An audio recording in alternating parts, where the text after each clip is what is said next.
Cancer, diabetes અને BP જેવા જીવલેણ રોગો આજે નાની ઉંમરમાં જ લોકોને ભરડામાં લઈ રહ્યા છે, જેનું મુખ્ય કારણ ખેતીમાં વપરાતા રાસાયણિક ખાતરો અને ઝેરી દવાઓ છે.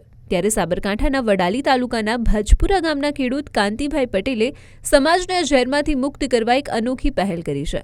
શરૂઆતમાં માત્ર પોતાના પરિવારના સ્વાસ્થ્ય માટે પ્રાકૃતિક ખેતી શરૂ કરનાર કાંતિભાઈ આજે 6 એકર જમીનમાં ગાય આધારિત ખેતી કરી રહ્યા છે. તેઓ મગફળી, કપાસ, ઘઉં, ચણા તેમજ જામફળ અને સીતાફળ જેવા ફળોનું પણ મબલખ ઉત્પાદન મેળવી રહ્યા છે. કાંતિભાઈનું માનવું છે કે જો દરેક વ્યક્તિ પ્રાકૃતિક ખેતીથી પકવેલું અનાજ અને શાકભાજી આરોગે તો હોસ્પિટલના ખર્ચમાંથી મુક્તિ મળી શકે છે.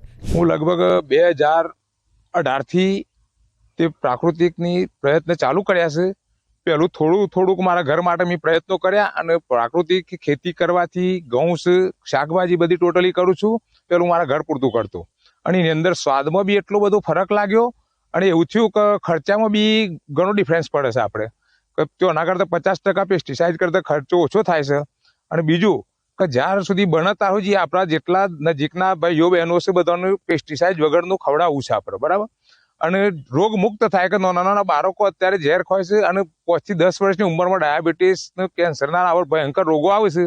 એટલે મને અંદરથી એમ થયું કે આપણે પૈસો બહુ કમાવો નહીં, પણ કોઈનું સ્વાસ્થ્ય સુધરે અને બીજા બાળકો કે કોઈ પણ ભાઈ ચોખ્ખું હોય એવી ગણતરીથી મેં કર્યું છે. આર્થિક પાસાની વાત કરીએ તો પ્રાકૃતિક ખેતીમાં રાસાયણિક ખેતીની સરખામણીએ માત્ર 10% જ ખર્ચ થાય છે.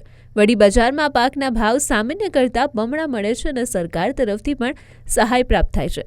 કાંતિભાઈ માત્ર પોતે જ ખેતી નથી કરતા, પરંતુ અન્ય ખેડૂતોને પણ નિઃશુલ્ક જીવામૃત અને બેક્ટેરિયા આપીને પ્રાકૃતિક ખેતી તરફ વાળી રહ્યા છે. આજે ભજપુરાના ખેડૂતની પ્રેરણાથી આસપાસના અનેક ખેડૂતો ઝેરમુક્ત ખેતી તરફ વળ્યા છે.